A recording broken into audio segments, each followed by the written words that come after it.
नमस्कार, खबर असरदार आप देख रहे हैं और आपके साथ मैं हूं पुनीत। और चलिए खबरों की शुरुआत करते हैं और सबसे पहले बात करते हैं छत्तीसगढ़ के मुख्यमंत्री भूपेश बघेल की, जिनका कुछ ही देर में संबोधन होने वाला है और थोड़ी ही देर में सीएम संबोधित करेंगे कोरोना पर। सीएम जनसंवाद करेंगे और कोई बड़ा ऐलान, बड़ी घोषणा मुख्यमंत्री कर सकते हैं। कोरोना की रफ्तार प्रदेश में धीरे धीरे कम होती जा रही है और कोरोना काबू में आता जा रहा है। ऐसे में कुछ छूट भी मिल सकती है प्रदेशवासियों को। और क्या ऐलान कर सकते हैं मुख्यमंत्री, देखना होगा, क्योंकि बस कुछ ही देर में मुख्यमंत्री भूपेश बघेल का संदेश आएगा पूरे प्रदेश के लोगों के लिए। प्रदेश को संबोधित करेंगे मुख्यमंत्री। देखना होगा कोरोना को लेकर क्या बातें करते हैं। प्रिय भाइयों और बहनों, जय जोहार। पिछले 1.5 माह से हम सब कोरोना की दूसरी लहर की चुनौती का सामना कर रहे हैं।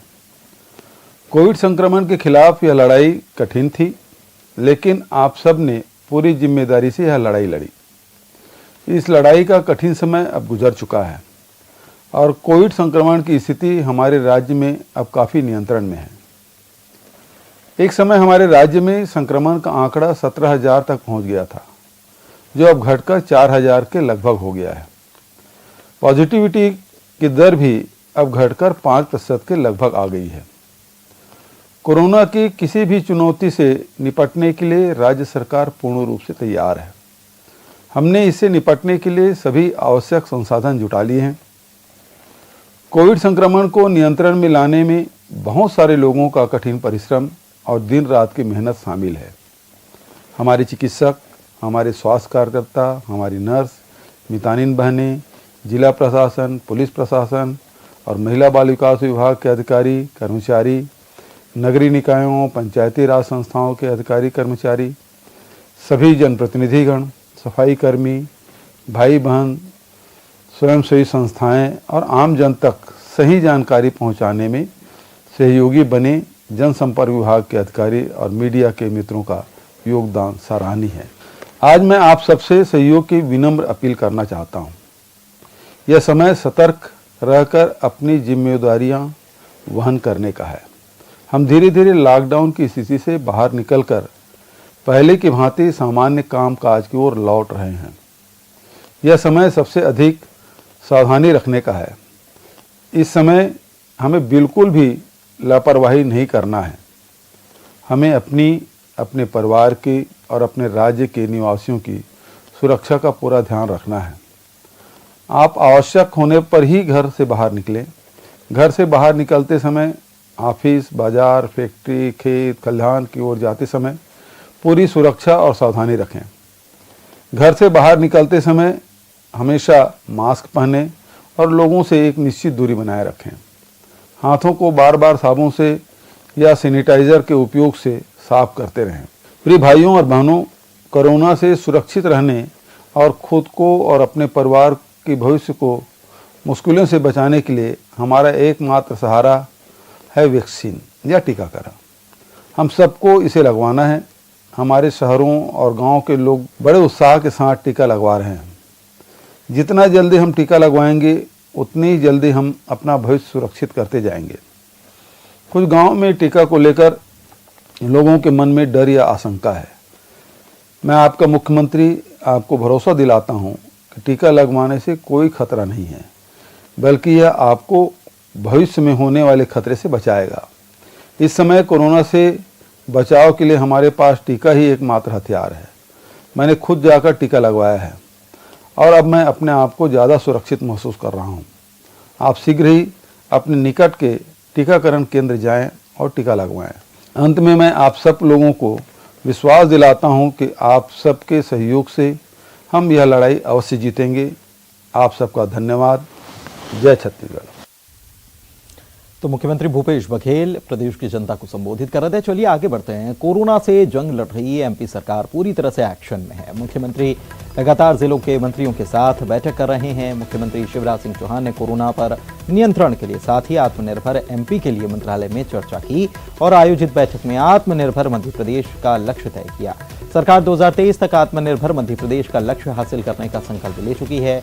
वहीं 31 मई तक कोरोना पर पूरी तरह से काबू पाने के लिए सीएम ने जिले के प्रभारी मंत्रियों को टास्क दिया। कोरोना काल में सीएम हर वर्ग को साथ लेकर चल रहे हैं। श्रमिकों को उन्होंने करोड़ों रुपए की राशि उनके खातों में ट्रांसफर की जाएगी। तो मुख्यमंत्री ने कैबिनेट की बैठक में कोरोना और अनलॉक को लेकर अपने सहयोगियों से चर्चा की। मुख्यमंत्री ने बताया कि प्रदेश में कोरोना संक्रमण अब काबू में है, पॉजिटिविटी रेट लगातार गिर रही है और सीएम ने यह भी बताया कि संभागवार दौरा कर जिलों में कोरोना की स्थिति की समीक्षा उन्होंने की है। 1-2 और संभाग बचे हैं जिनका जल्द दौरा कर वहां की स्थिति की समीक्षा की जाएगी। उन्होंने कहा कि प्रदेश में अनलॉक को लेकर 29 या 30 मई को बैठक कर उस पर फैसला लिया जाएगा। आर्थिक गतिविधियां शुरू करने पर भी उन्होंने कहा कि सावधानी के साथ इसे शुरू किया जाए।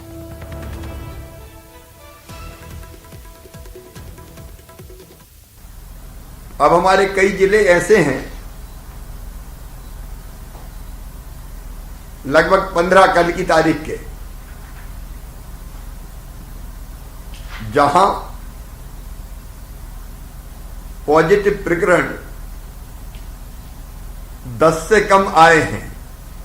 हम जो 31 तारीख का टारगेट तय किया है कोरोना को बिल्कुल काबू में करना, नगण्य केस पर ले आना, 0 तक पहुंचाने की कोशिश करना, तो निश्चित तौर पर मेरा विश्वास है कि हम लोग सफल हो जाएंगे।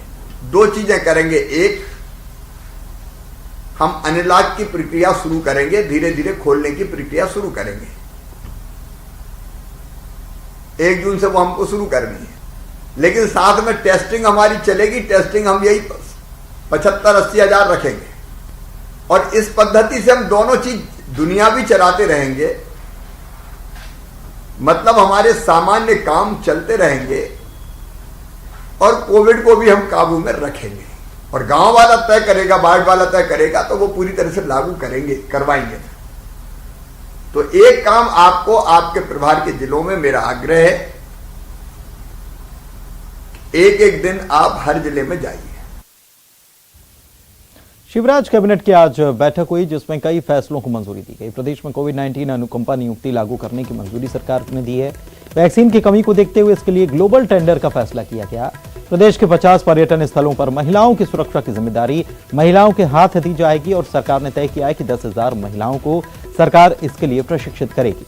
प्रदेश में विशेषज्ञ डॉक्टर्स के खाली पद जो हैं इनको भरने की मंजूरी दी गई। ये 25% विशेषज्ञ डॉक्टर्स के खाली पद जो हैं वो भरे जाएंगे और उसके बाद बाकी जो है वो पदोन्नति से भरे जाएंगे। प्रदेश में अनलॉक के लिए 5 समितियों का गठन कर सरकार करेगी। वैक्सीनेशन के लिए भी सरकार ने एक समिति बनाने की मंजूरी दी है।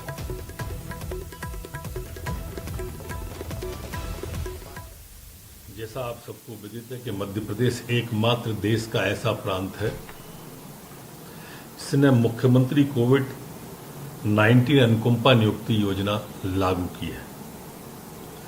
इस योजना में शासन के नियोजन में समस्त नियमित स्थायी कर्मी, कार्यभारित, आकस्मिक वेतन पाने वाले, दैनिक वेतन भोगी, तदर्थ, संविदा, कलेक्टर दर, आउट रोड मानदेय में कार्य शासकीय सेवक, सेवायुक्त जिनकी शासकीय सेवा में कार्यरत रहने के दौरान मृत्यु हो जाती है, उनके पात्र आश्रितों को अनुकंपा नियुक्ति देने का तय किया है। जो कोवैक्सीन और कोविडशील्ड हमारे यहाँ वैक्सीन थी आ रही थी, उसकी आवश्यकता और अधिकता डिमांड को देखते हुए तय किया है कि उसका ग्लोबल टेंडर राज्य सरकार भी करे।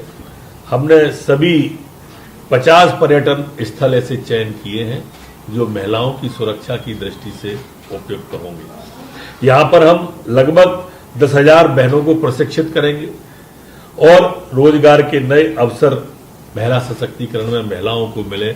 आज कैबिनेट ने इसको भी मंजूरी दी है। लोक स्वास्थ्य और परिवार कल्याण विभाग में आज हमने जो विशेषज्ञों के पदों में स्वीकृति के लिए था उसमें संशोधन का भी तय किया है और 25% पद सीधी भर्ती से और 75% पद हमने पदोन्नति से भरे जाने को आज स्वीकृति प्रदान की है। कि 5 समितियां ऐसी हम बना रहे हैं मध्य प्रदेश के अंदर, जो एक तो अनलॉक किस तरह से किया जाए, मंत्रिमंडल की समिति इस पर अध्ययन करेगी अधिकारियों के साथ, क्राइसिस मैनेजमेंट कमेटियों के साथ में, नीचे के जनप्रतिनिधियों के साथ में, जिससे कि व्यवस्थित रूप से हमारा अनलॉक हो सके। एक वैक्सीनेशन के लिए भी अलग से समिति मंत्रिमंडल की बन रही है। जो हमें ग्लोबल टेंडर करना है, हमें वर्तमान में यहाँ पर जैसे हमने मंत्रिमंडल की समिति लगा के ऑक्सीजन की उपलब्धता, सीटी स्कैन की उपलब्धता को गति दी और हमने एक मॉडल प्रदेश बन के उभरे। वैसे ही कमोबेश ये समितियां हमारी करेंगी। और यहाँ रुक रहे हैं, एक ब्रेक के लिए, जल्द लौटेंगे, आप बने रहिए।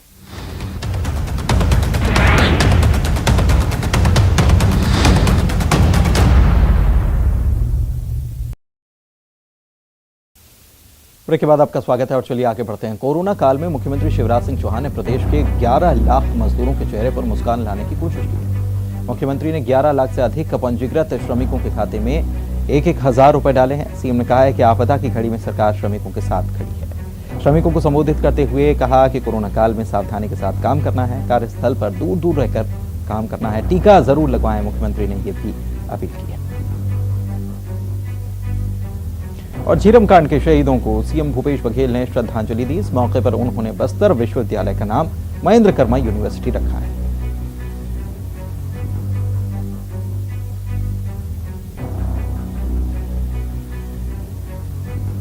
और चलिए अब बात कर लेते हैं कोरोना लैब की। और कोरोना के आंकड़े क्या बता रहे हैं, ये आपको बताते हैं कि कोरोना की स्थिति प्रदेश में क्या है। मध्य प्रदेश में कोरोना के हालात अब धीरे धीरे पहले से सुधरते जा रहे हैं। तो सीधे पहले चलते हैं कोरोना लैब में।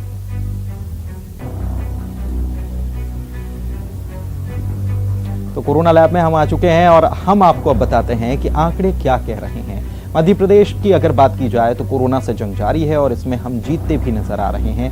कोरोना का हिसाब किताब जो है वो भी हम आपको बताते हैं। कोरोना क्यों चित हो रहा है, हमारी सावधानी, आपकी सावधानी, 2 गज की दूरी, मास्क है जरूरी, ये बातें, जिंदगी का टीका यानी वैक्सीन, ये बहुत जरूरी है। और विजय पथ की तरफ एमपी बढ़ता चला जा रहा है। बीते 24 घंटे की अगर बात की जाए तो 2422 नए केस सामने आए हैं। बीते 24 घंटे में 7,373 मरीज ठीक हो गए कोरोना से और एक्टिव मरीजों की संख्या इसी के साथ घटकर 48,634 हो चुकी है। 7 दिनों के पॉजिटिविटी रेट की अगर बात की जाए तो ये 5% है और आज का पॉजिटिविटी रेट अगर देखा जाए तो 3.4% है।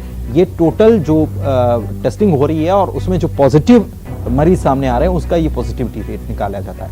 3 जिलों में ही 100 से अधिक केस सामने आए हैं, जिसमें इंदौर, भोपाल और ग्वालियर हैं। इंदौर में 648 केस सामने आए, भोपाल की बात करें तो 529 केस सामने आए और ग्वालियर में 115 केस नए सामने आए हैं। बीते 3 दिनों में आए मरीजों के आंकड़ों को अब हम दिखाते हैं कि क्या बीते 3 दिनों का डेटा रहा है, वो हम आपको दिखाते हैं।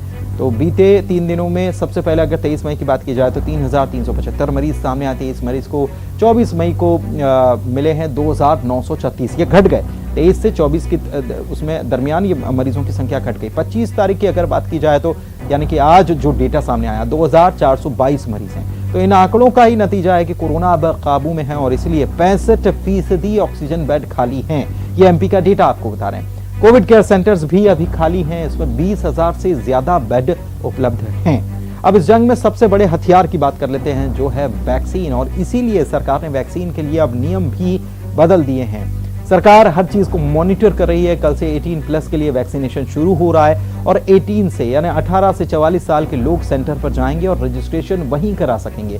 पहले ऑनलाइन की व्यवस्था थी कि ऑनलाइन अपॉइंटमेंट लेना पड़ता था, लेकिन अब इसकी जरूरत नहीं होगी। ये इसलिए किया गया है ताकि वैक्सीन की बर्बादी ना हो, क्योंकि कई बार लोग ऑनलाइन अपना अपॉइंटमेंट ले लिया करते थे, पहुंचते नहीं थे और वैक्सीन जब खुल जाता है तो फिर वैक्सीन खराब हो जाता है। समय सीमा में उसको अगर इस्तेमाल नहीं किया गया तो खराब हो सकता है। और ऐसे में इन सब बातों को ध्यान में रखते हुए सरकार ने यह फैसला लिया है कि अगर आप जाते हैं और वहीं मौके पर ही रजिस्ट्रेशन कराते हैं तो वहीं मौके पर रजिस्ट्रेशन हो जाएगा और वहीं आप टीकाकरण करवा सकते हैं। तो वैक्सीन की भी इससे बचत होगी, वैक्सीन भी खराब नहीं होगा और साथ ही साथ तुरंत आप टीका भी लगवा सकते हैं। तो सरकार ने यह व्यवस्था की है।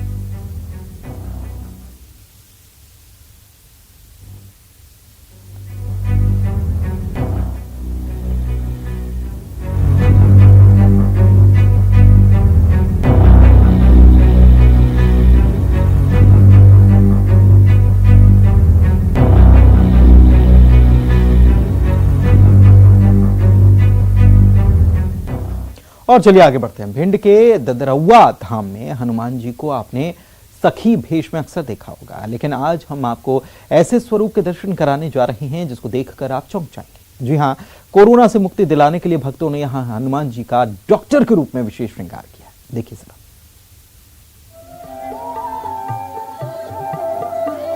ये वीर बजरंगी परम राम भक्त पवन पुत्र हनुमान हैं। वही हनुमान जो इनके आगे बड़ी बड़ी बाधाएं भी हार मान लेती हैं, जो बचपन में सूरज को निगल गए थे, जो लक्ष्मण का प्राण बचाने के लिए संजीवनी बूटी के तलाश में पूरा पहाड़ उठा लाए थे, आज डॉक्टर भेष में भक्तों को दर्शन दे रहे हैं।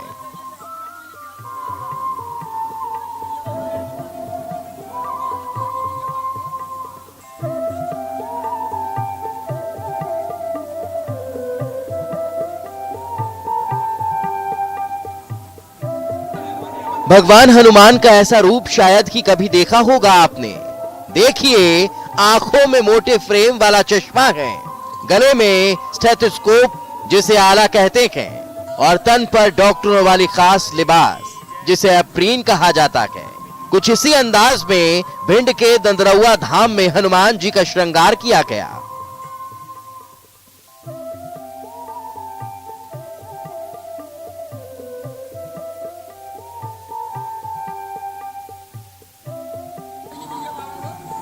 सीताराम के जयकारों के बीच जब कोरोना काल में हनुमान जी ने डॉक्टर के भेष में दर्शन दिए तो भक्त भी निर्भय हो गए, क्योंकि कोरोना अब हनुमान जी के चरणों में आ चुका है। क्योंकि ऐसा श्री 1008 महामंडलेश्वर रामदास जी महाराज का कहना है। तो डॉक्टर हनुमान जी महाराज की जय, चंद्रगुआ सरकार की जय। जो कोरोना का रोग फैला हुआ है उसमें हमारे पूरे भारतवर्ष के लोग, विश्व के लोग विशेष रूप से इसमें परेशान हैं, भयभीत हैं। तो इस विषय में हनुमान जी महाराज को विशेष क्रोध आया और कोरोना पे गुस्सा हो पड़े। और वैसे तो सखी वेश में विराजे थे, लेकिन डॉक्टर के वेश में आ गए, क्योंकि हनुमान जी डॉक्टर के वेश में आकर के उन्होंने कोरोना को बहुत बड़ा दंड दिया। कोरोना पैरों में गिर गया, फिर भी माफ़ नहीं किया। तुमने अच्छे अच्छे लोगों को, बड़े बड़े लोगों को तुमने समाप्त कर दिया, ये तुम माफ़ नहीं करेंगे।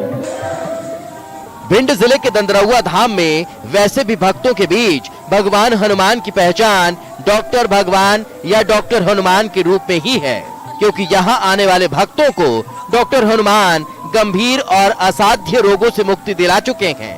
मान्यता है कि दंदरौआ धाम के डॉक्टर हनुमान सभी रोगों के स्पेशलिस्ट हैं और भक्तों को इसका लाभ भी मिलता है, क्योंकि साल 2000 और 2001 में भी हनुमान जी इस रूप में प्रकट हो चुके हैं। हनुमान जी यहाँ डॉक्टर जैसे विराजे हैं और सभी रोगों के स्पेशलिस्ट हैं, इसलिए ये वास्तव में इनने जो पहले 2001 में स्वरूप धारण किया था, यहाँ हमारे के महात्मा को दर्शन दिया डॉक्टर वेश में, सफारी सूट पहने, चश्मा लगाएं, कंधे पे आल डाले और उन्होंने कहा कि तुझको बहुत जल्दी है, मुझको समझ में अमेरिका जा रहा हूँ, एक डॉक्टर से ऑपरेशन करा लेना। तो वही हनुमान जी, हमने उसी आधार से ऑपरेशन कराया, तो हनुमान जी वो ऑपरेशन सफल हो गया। तो वही डॉक्टर हनुमान जी, उन्होंने एक बार हमारे जज थे, हाईकोर्ट जज गंगाचरण दुबे, तो उनको भी सपना दिया वहाँ जा करके, तो मैं डॉक्टर हनुमान जी दंदरौआ में रहते हैं। तो वास्तव में ही डॉक्टर हनुमान जी आए डॉक्टर के भेष में ही विराजे हैं। कोविड काल में जिस तरह लोगों के मस्तिष्क पर कोरोना ने खौफ फैला रखा है, ऐसे में डॉक्टर बने हनुमान भले ही मरीजों का इलाज खुद न करें, लेकिन उन्हें कोरोना से लड़ने की शक्ति तो दे ही सकते हैं, क्योंकि कहते हैं ना, भक्ति में ही शक्ति है। और कोरोना से लड़ने के लिए सभी को शक्ति की ही तो दरकार है, तन की शक्ति, मन की शक्ति। अनिल शर्मा, न्यूज़ 18 भिंड।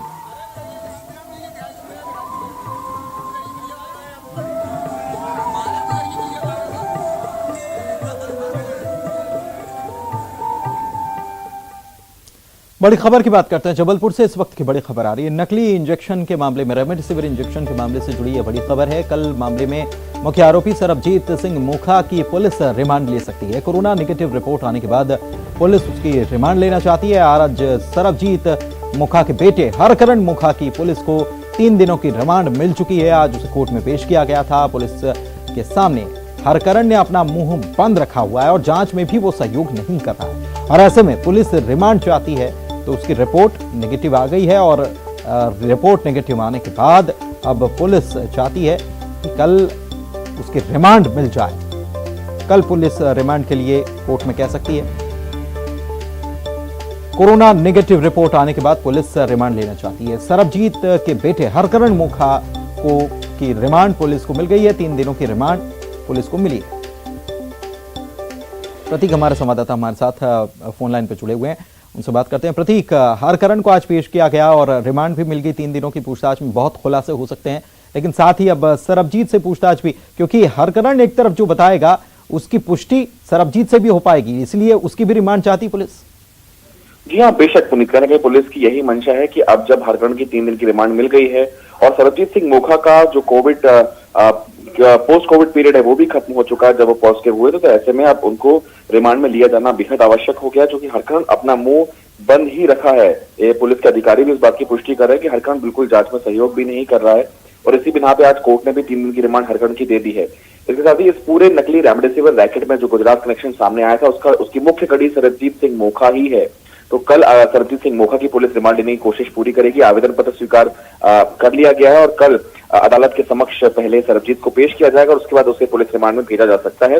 इसलिए कि पुलिस पहले से ही तैयारी कर चुकी है। सवालात जो सरबजीत से करने हैं और किस प्रकार से इस पूरी प्लानिंग में कौन कौन लोग और शामिल रहे, कब ये प्लानिंग हुई और कब इस नकली रेमडेसिविर को बुलवाने की मंशा मन में आई, तो तमाम सवाल जो हैं जो अनसुलझे हैं उन्हें पुलिस सुलझाना चाहती है। बहरहाल सभी आरोपी अभी गिरफ्त में है, लेकिन शायद कोई ऐसी कड़ी जो पुलिस के हाथ से ना छूट जाए, तो पुलिस कोई गुंजाइश इस पूरे प्रकरण में नहीं छोड़ना चाहती है। और इसीलिए हरकरण की रिमांड मिलने के बाद पुलिस चाहती है कि सरबजीत की रिमांड भी मिल जाए, ताकि दोनों से पूछताछ हो सके और इसके बाद और खुलासे अगर कोई दफन है तो वो भी सामने आ सके।